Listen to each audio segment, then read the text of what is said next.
인사 한번 합시다. 더불어 마음을 같이하여 오로지 기도에 힘쓰는 여러분 되시기 바랍니다. 한번 인사합시다.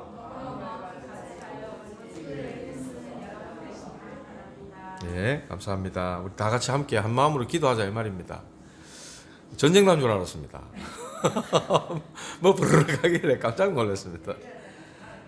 뭐 이래 뭐 구멍 뚫는다고 아마 드릴 같은 작업을 했는 모양인데, 오늘 제목은 이는 하나님의 권능이라, 이런 제목으로 말씀을 함께 보도록 하겠습니다. 예수님께서 우리에게 말씀하셨어요. 나를 따라오너라. 예수님 따르라 그랬어요. 그 말을 들은 제자들은 거물을 버려두고 예수님을 따랐다 그랬어요. 자기들의 이 먹고 사는 생업을 다 놔두고 주님을 따랐다 그랬어요. 오늘날 예수님 우리 보고 나를 따르라. 우리 직장 뭐 다 내 던지보고 학교 다 차보고 막 주님 따르라 이 말입니까? 그거 아닙니다. 말씀 따르라고 하는 거죠. 주께서 하시는 그 언약의 말씀 그것 붙잡고 따르라는 거예요. 그러면은 주님은 되게 하리라 그렇게 말씀하셨어요. 사도행전 1장 8절 오직 성령이 너에게 임하시면 너희가 권능을 받고 예루살렘 온 유대 사마리아 땅끝까지 이르러 내 증인이 되리라 그랬어요. 되게 하겠다는 거예요. 주님이 그렇게 하시겠다는 것입니다. 그 주님은 저와 여러분들을 부르시고 우리와 동행하시고 함께 하시는 것입니다. 그 가운데에 전도의 역사, 귀신을 내어 쫓는 역사 일어나는 것입니다. 그래서 우리 보고 빨리 바꾸라는 거예요. 나 중심되어 있는 나에게 빠져 있는 것에서 하나님으로, 하나님에 집중하고 하나님의 것으로 빨리 바꾸라는 거예요. 내가 옛날 모습 그대로면 거기에는 하나님이 역사하실 수가 없다 그랬어요. 나를 바꾸지 않으면 안 된다는 거예요. 그래서 과거 상처 운명에 매이지 말고 거기서 빠져나오라는 거예요. 하나님이 저와 여러분들을 고린도서 5장 17절 그리스도 안에 있으면 누구든지 새로운 피조물이라. 보라 이전 것은 지나갔으니 새 것이 되었도다. 재창조된 언약의 사람으로, 그리스도의 사람으로 저와 여러분들을 바꾸셨기 때문에 우리는 이제 갈라디아 2장 20절 그리스도 안에 사는 것이라. 이제 나는 육체 가운데 있는 나는 죽고 십자가와 함께 죽고 이제 내 안에 그리스도를 믿는 믿음 안에 사는 것이라. 그게 바로 기도의 사람, 언약의 사람, 복음의 사람인 거예요. 저와 여러분들은 오직 하나님은 참 하나님이시고 살아계신 하나님이시며 영원한 우리의 왕이 되시는 하나님이심을 믿고 우리는 주님의 언약을 붙잡고 가는 것입니다. 이 약속 꼭 붙잡으시기 바랍니다. 세계에 축구에 많은 그 리그들이 있어요.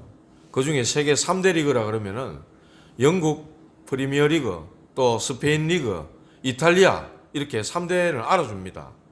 그런데 그 영국의 프리미어 리그에서 득점왕을 한 선수가 있는데 세계적인 선수가 됐어요. 손흥민 선수.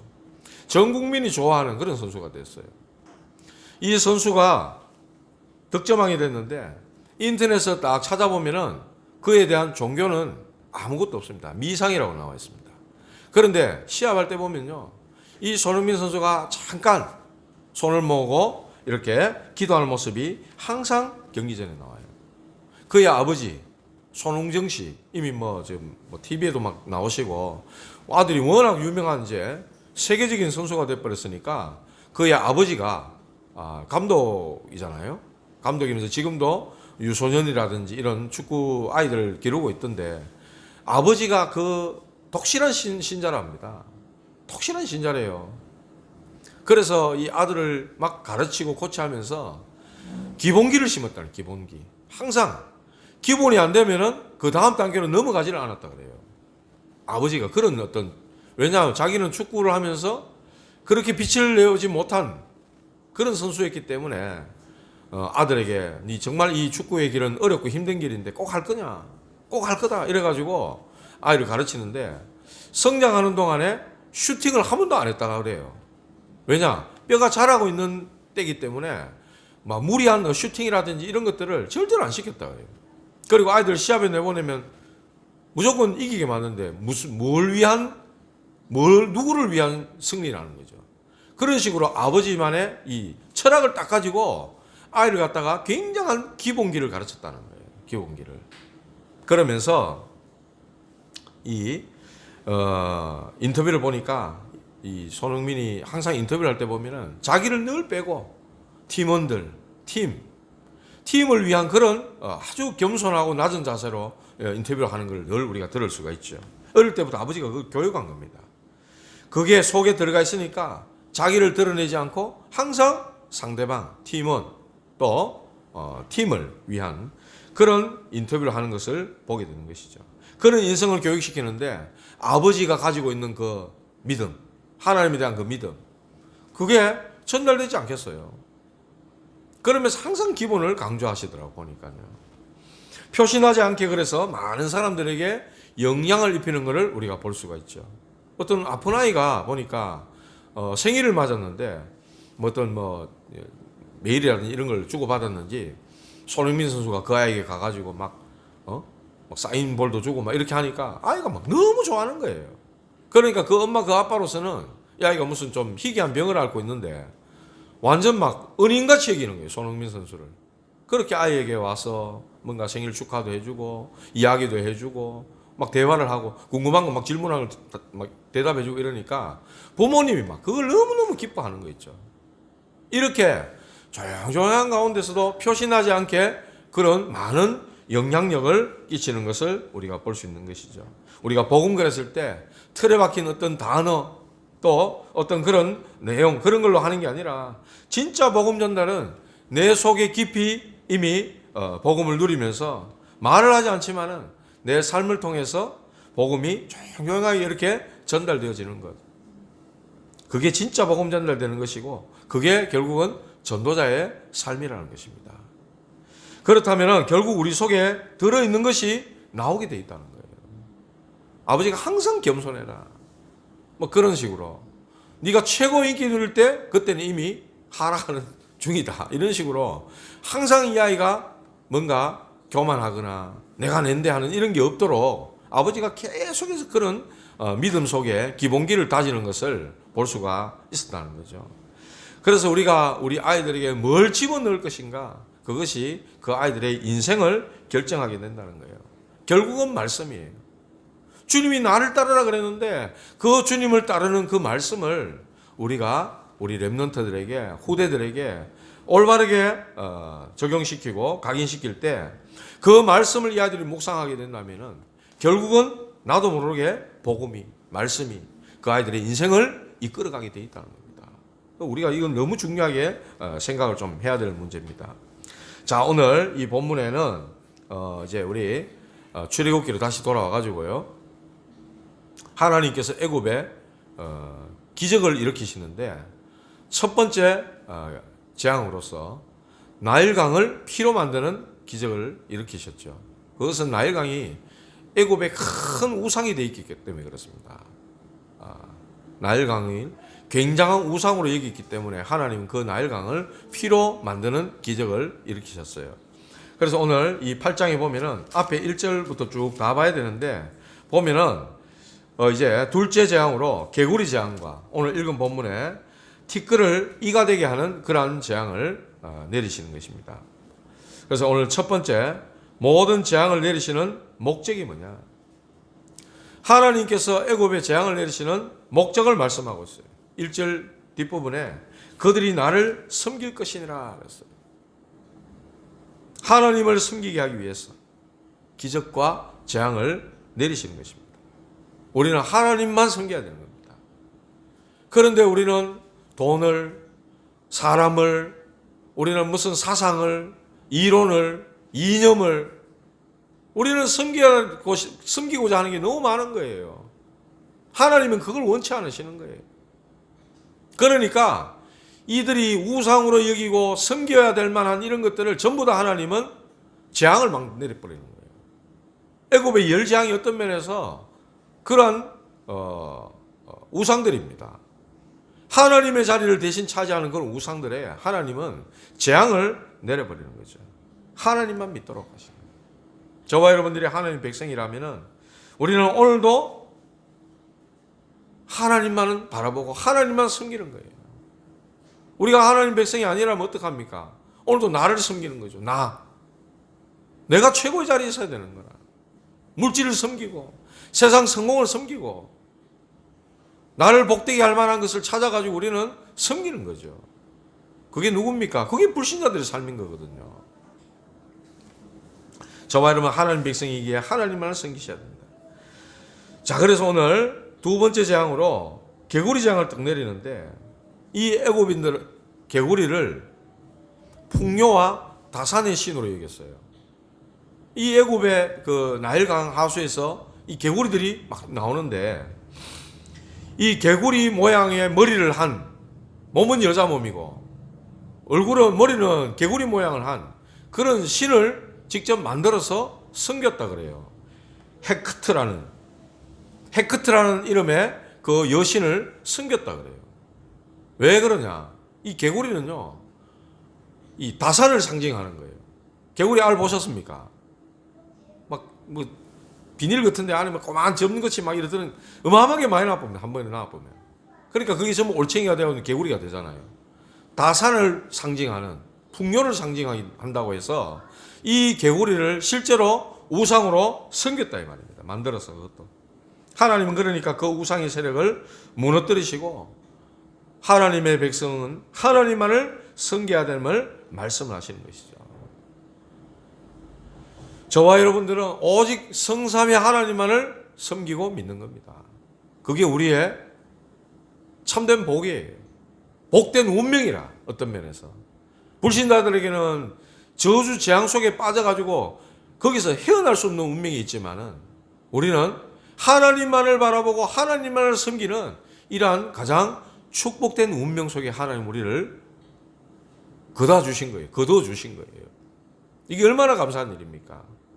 개구리가 지금 태어나가지고 온 애굽에 막 바글바글한 겁니다. 그러니까 어떻게 돼요? 그 개구리가 죽으니까 이 막 쌓여가지고 썩어 들어가는 그런 냄새가 또 나니까 이 뭐 얼마나 이게 막 불편하고 힘든 상황이 계속되는 겁니까? 하나님이 이렇게 개구리 재앙을 내리셨어요. 두 번째로 티끌 재앙을 내립니다. 땅의 티끌. 쉽게 말하면 흙이에요, 흙.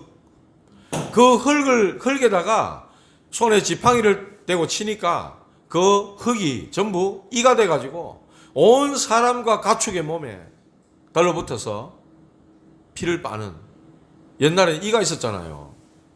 제가 어릴 때만 해도 달력 그 뒷장 딱 잡았자면 하얗지 않습니까? 펼쳐놓고 그거 막 찬빗으로 막 빗으니까 막 시계도 나오고 이도 떨어지고 그랬거든요. 제 어릴 때.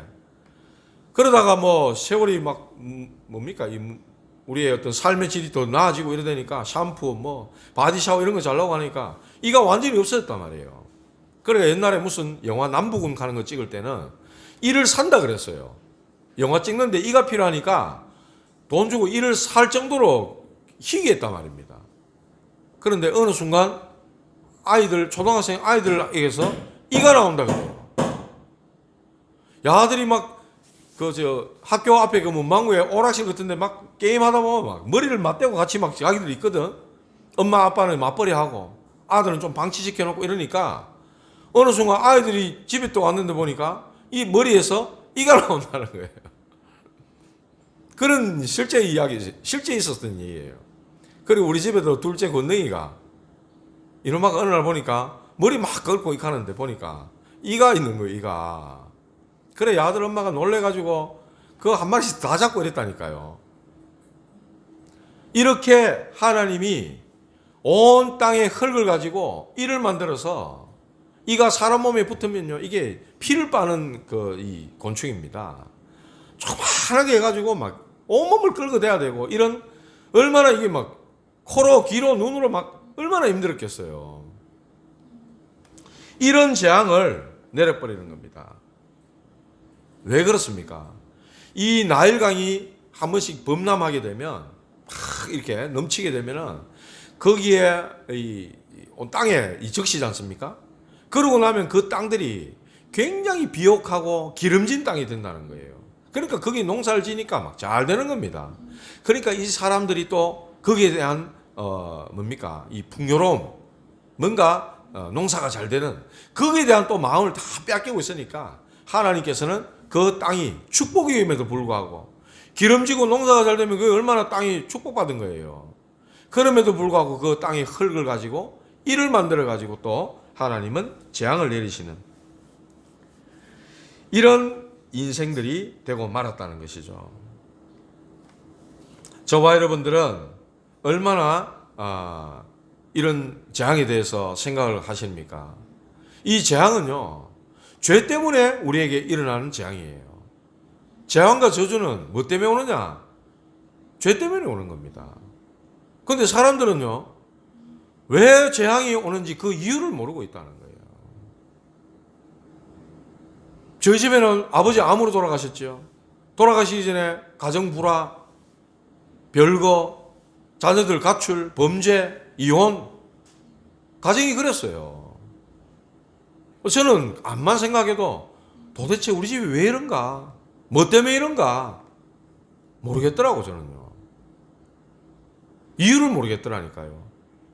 그런데 복음의 말씀을 듣다 보니까 와, 이게 우리 집이 정말 하나님을 떠나 있어서 죄 가운데 빠져 있어서 그 배후의 역사는 이 사단의 역사로 말미암아 가지고 가정이 완전 재앙이었구나. 완전 저주였구나. 이게 보이는 거예요. 그 가운데서 나를 건지시고 그 가운데서 나를 해방시키신 그리스도가 제게는 너무나도 답이 없고 내게 해답이 됐다는 거예요. 그래서 로마서 8장 2절에 말씀하십니다. 이는 그리스도 예수 안에 있는 생명의 성령의 법이 죄와 사망의 법에서 너를 해방하였음이니라. 우리를 그 가운데서 끄집어내신 겁니다. 재앙 속에서 더 이상 고통받지 말라고 그 가운데서 우리를 끄집어내시는 거예요. 그게 복음의 능력이잖아요. 모든 종교는 다 점을 칩니다. 모든 종교는 또 다 우상 숭배합니다. 신을 또 달래야 돼요. 예? 그게 하나님 보실 때는 심각한 죄가 되는 거예요. 원죄는 뭐 아예 생각도 못하고 원죄도 모르잖아요. 저 유대인들 지금도 원죄를 몰라요. 왜 자기네들이 저렇게 세계에 뛰어난 민족임에도 불구하고 우리는 선민이라 이렇게 얘기임에도 불구하고 전 세계의 노예가 되고 포로가 되고 전쟁과 속국과 유리방황하는 민족이 됐는지 아직도 모르고 있다니까요. 원죄 때문에. 원죄로 인해서 자기들에게 그러한 고통이 찾아오고 또 예수님을 십자가에 못 박았을 때도 그들을 구원할 메시아임에도 불구하고 강도를 내주고 그를 십자가에 매달아라. 우리가 잘못됐다면 그 피를 우리와 우리 후손에게 돌려라 이랬잖아요. 그러니까 그 재앙이 올 수밖에 없는 겁니다. 이 사람들은.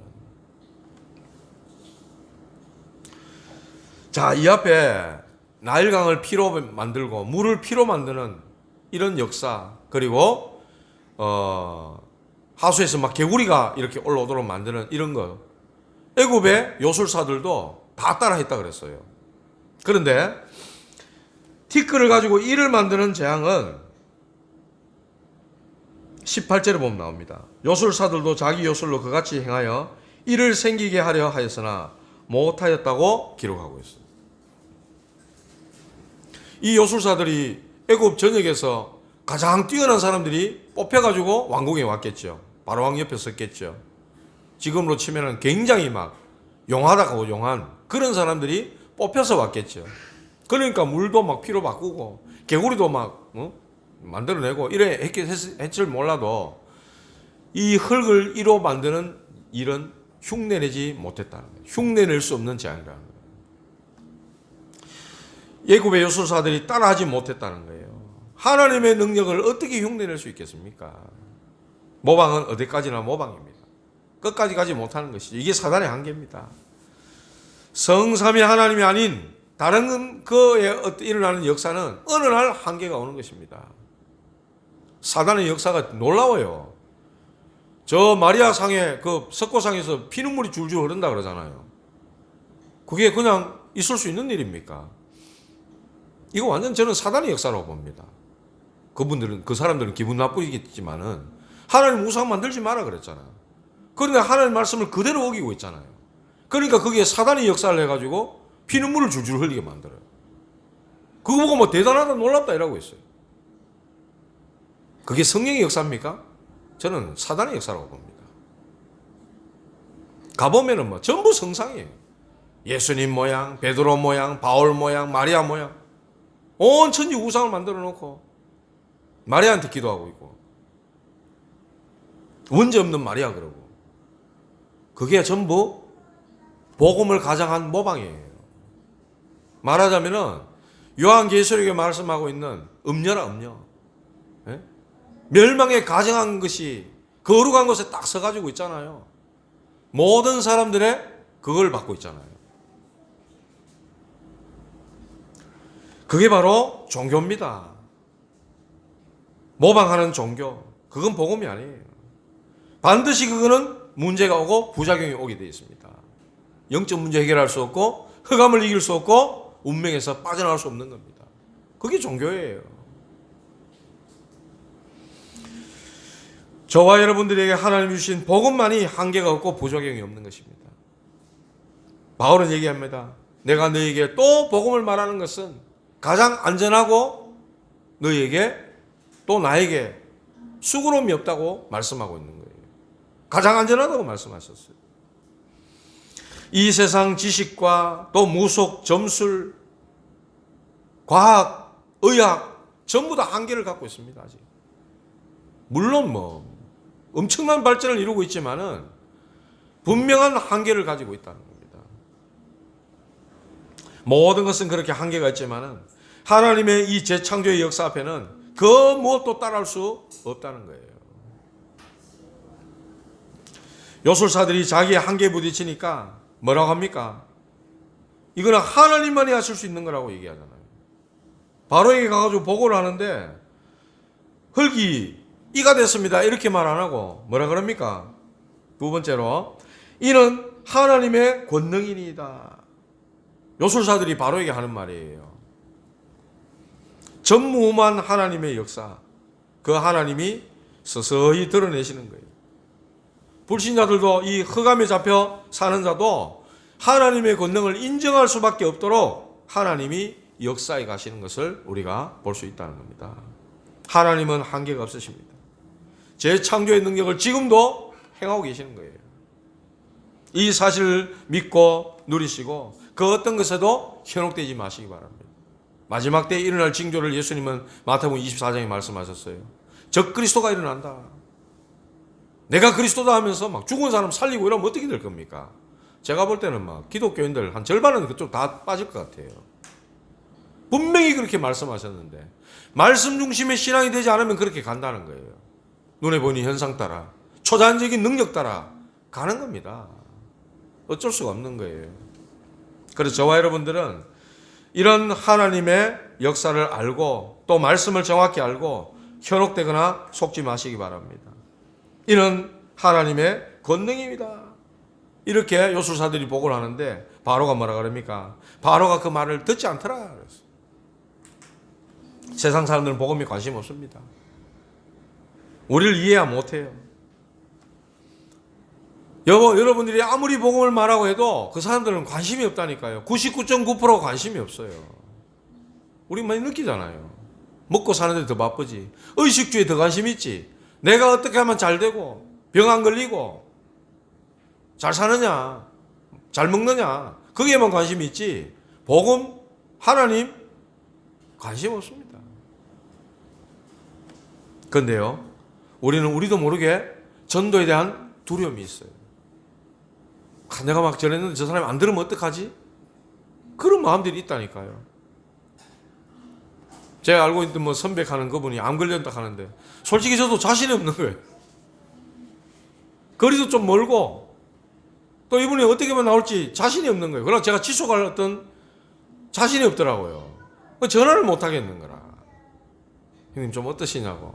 그때 전화해 봤을 때 아마 폐암으로 3년을 고생하고 있다 하는데 죽었는지 살았는지 제가 너무 자신이 없어서 말을 못 하겠는 거 있죠. 이렇게 내 속에 전도에 대한 두려움을 다 가지고 있다는 거예요.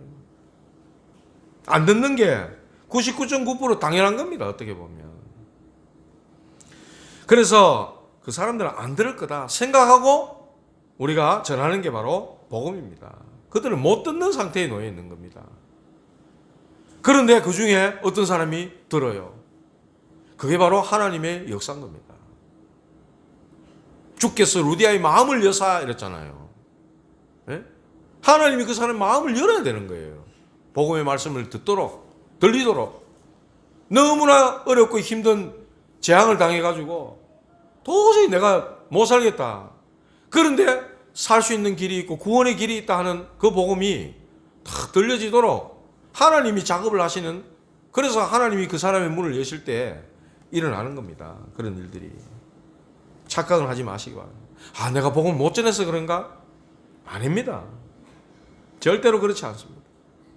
영생을 주시기로 작정된 자들은 다 믿더라 그랬어요. 하나님이 준비해 놓으신 게 있다니까요.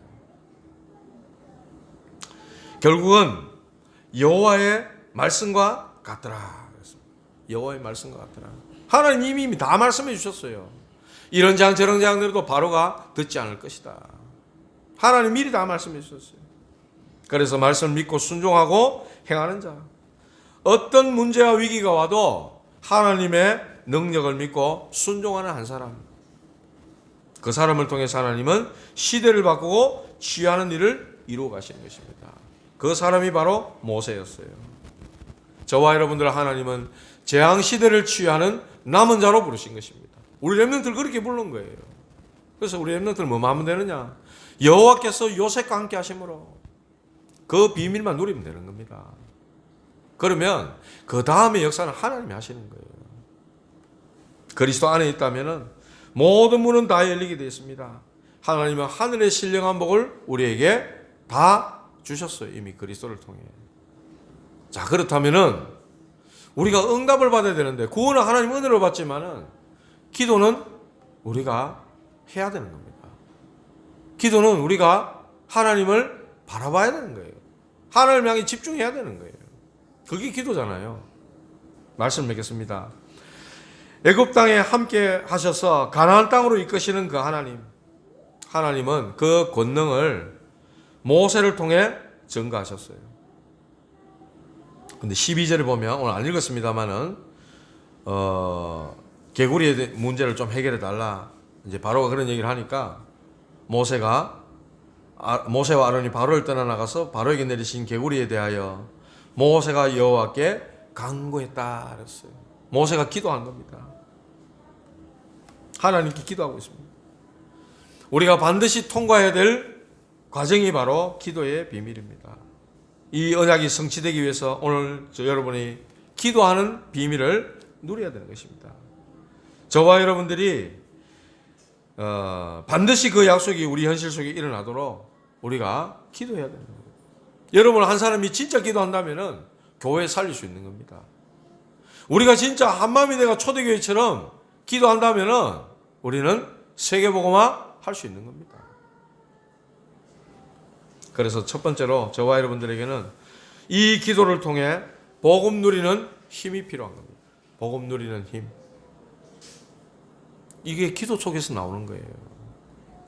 예배를 드리고 기도 속에 여러분들이 영적인 힘을 얻잖아요. 그러면 여러분들의 문제, 상황, 어려움이 있어도 그런 게 아무것도 여러분에게 염려가 되지 않고 걱정이 되지 않는 거예요. 기도를 누릴 수 있다면 그렇습니다. 반대로 기도 못 누리고 기도 안 하면 어떻게 되죠? 염려하게 되는 거예요. 걱정하게 되는 거예요. 그리고 그 문제를 해결하려고 방법을 찾게 되는 거예요. 그러니까 우리도 저 불신자처럼 점쟁이 찾아갈 수 있고요. 무당 찾아갈 수 있고요. 왜? 지금 현실의 문제 이거 해결받고 싶은데 기도 안 하니까. 방법만 찾다 보니까. 응답만 받고 싶다 보니까 하다 그까지 가게 되는 겁니다. 그러나 복음이 확실하고 기도의 비밀을 누리는 사람은 그렇지 않죠. 복음의 힘을 먼저 누리는 겁니다. 그 속에 무한한 세계의 힘을 얻게 되는 것이죠. 그게 바로 상구삼의 기도입니다. 여러분 그 기도를 정말 누리시기 바랍니다. 두 번째로 그리스도 안에 하나님은 모든 것을 담아 놓으셨다. 그리스도 안에 모든 지혜와 지식, 보화가 감춰져 있다. 그리스도 안에 모든 것 다 담아 놓으셨다 그랬어요. 그래서 우리는 그리스도만 누리면 됩니다.